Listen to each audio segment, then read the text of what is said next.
Hi, everyone. I hope you're enjoying your vacation. As you can see, it's still Hanukkah for me here. And I know that technically right now it is not Hanukkah, but we're just coming off of Hanukkah. And I thought it would be cool to share this idea with you.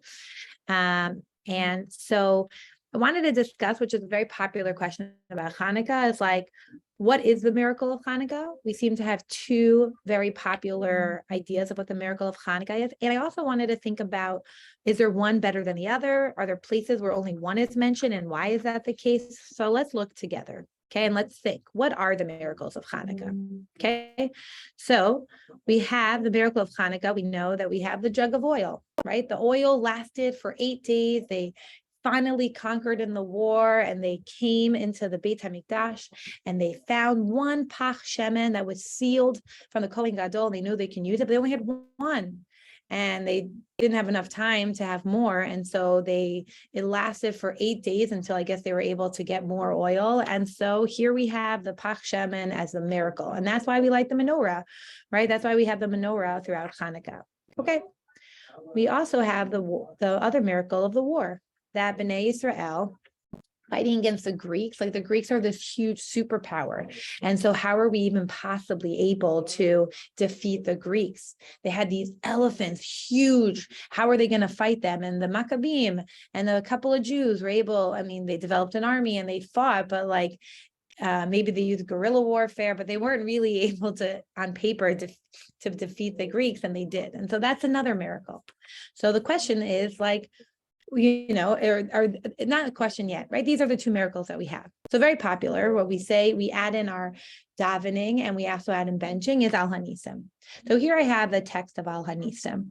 And if we look at the text of Al Hanisim, it seems to only really focus on one of the miracles. Al Hanisim v'al porkan v'al hagvura, on the strength, v'al ha'tshuva that we were saying, v'al niflos, the wonder, v'al nechamot, v'al hamilchamot, the war, sh'asit lavotina b'yamim ha'hem b'zman hazeh. And then it talks about how we were, the strong were in the hands of the weak, the many were in the hands of the few, the impure were in the hands of the pure, the evil were in the hands of the tzaddikim, and so on and so forth. So it really focuses on which of the miracles, it focuses on this miracle. It doesn't focus on the oil. And why nix that all together, right? If we know that famously this is a miracle and this is the miracle, why does Al Hanisim only talk about the miracle of the war? So I wanted to bring two thoughts with you. So this is the Maharal, and I want to read it together with you, and I will read it together with you in English. And if you say Hashem made the miracle of being able to light for the Jews, does it make sense for the celebration of Hanukkah to exist because of the miracle of the oil? Okay, so the Maharal is saying, if we're saying the miracle of Hanukkah is the oil and the fact that it lasted for all 8 days, okay, is that enough of a miracle that that's the reason why we have Hanukkah, because of the oil? Okay, so that's his question. If we picked one, if this was the one, is that enough? Okay, so let's see what the Maharal says. Because we need to praise Hashem for the miracle of saving us and not for the miracle that helped us do a mitzvah, the main reason for the celebration of Hanukkah is the victory over the Greeks. In order for us to realize that there was a miracle in defeating the Greeks, and it was not just the strength of the Jews, therefore God made a miracle with the candles of the menorah, so the Jews will know that everything was a miracle from God, the oil and the war. So here's what the Maharal is saying. The main miracle is the war. And so in Al Hanisim, when it talks about the war, that makes sense, because this is the main miracle. The other day, a student in my class shared, if we didn't win the war, if we didn't defeat, if we didn't defeat the Greeks, then we wouldn't even have gotten to the oil part of the story, because we wouldn't have been alive to get to the Beit HaMikdash.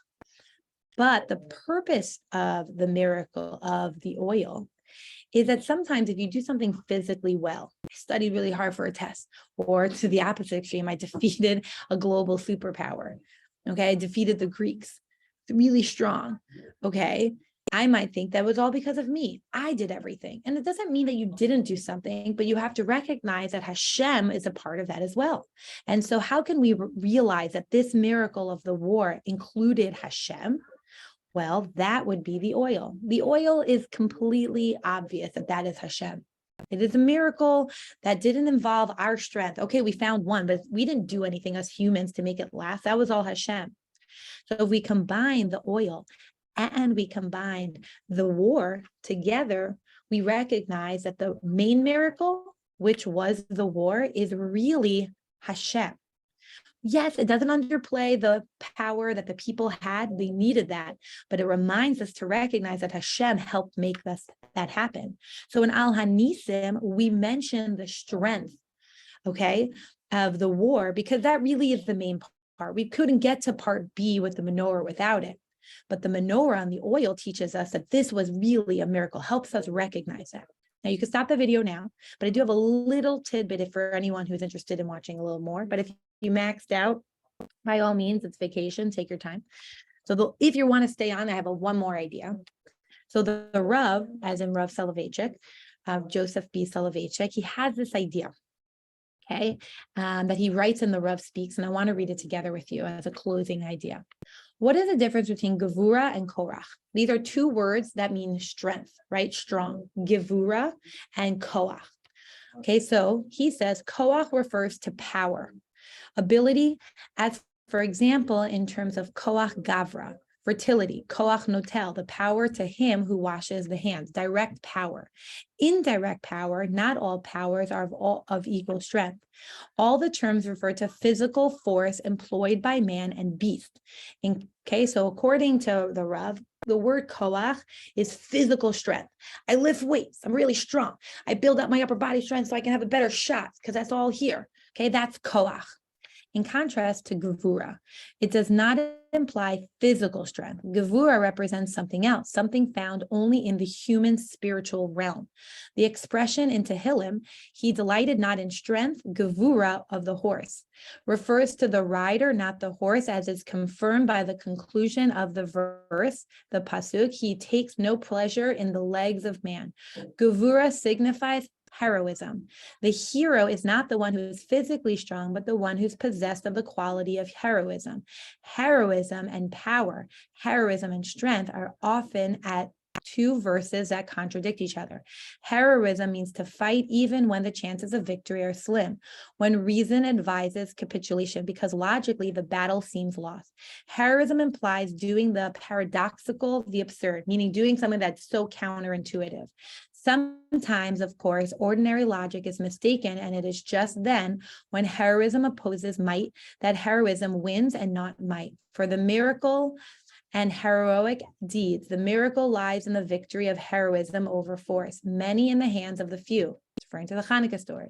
We were found worthy to see the same miracle at the rise of the state of Israel, when heroism prevailed over brute force. If you ask me, so this is the Rav speaking, what in general characterizes Jewish history from the time of the patriarch Avraham until the state of Israel, I would answer that the factor which characterizes it expresses in our historic, heroic Gevura existence. So according to the Rav, there are two different words, as we know, for strength. Okay, so I have the word koach, and according to the Rav, koach means physical strength. And the other word, which is gevura, gevura means not just physical strength, it's something beyond that. It also reminds me of that Mishnah from Pirkei Avot, Ezehu Gibor, right? Who is strong, right? It's not talking about physical strength, but someone who can conquer their Yetzer Hara, that's someone who's strong. You don't have to have big muscles to conquer your Yetzer Hara. You just have to have this internal strength. And that's the kind of strength that actually won over in the Hanukkah story. It was really this kind of gevura. Yes, the Greeks had this kind of strength. They had physical strength, very strong. The Greeks were very much about the physical body and their tone and how strong they were. They had these huge elephants. So this is the kind of strength that the Greeks had. But ultimately, that wasn't what won, right? It's the kind of strength that lets you have confidence and believe that you can go against what people think that can't be done. That's the hero. The hero knows to go against what everyone else thinks and can make it happen. That's Gevura. That's the Hanukkah story. And I love that endpoint by the Rav. What really brings strength? To the Jewish people throughout our entire history? It's the word Gevura. That's our strength. That's what helps the Jewish people survive. You look at our history, we're the small Jewish people. We once were big, but we're still here and we're still keeping our mitzvot and we're evolving and growing. That's Gevura. And so we stand up against odds. That's the Hanukkah story, but that's also our history of the Jewish people. So we have to think about that. Yes, it's important. We think about our physical bodies, and that's important. But ultimately, it's the Gevura. It's that inner strength that really prevails. And that, to me, is the message of Hanukkah. I hope you enjoy your vacation. Have a good one.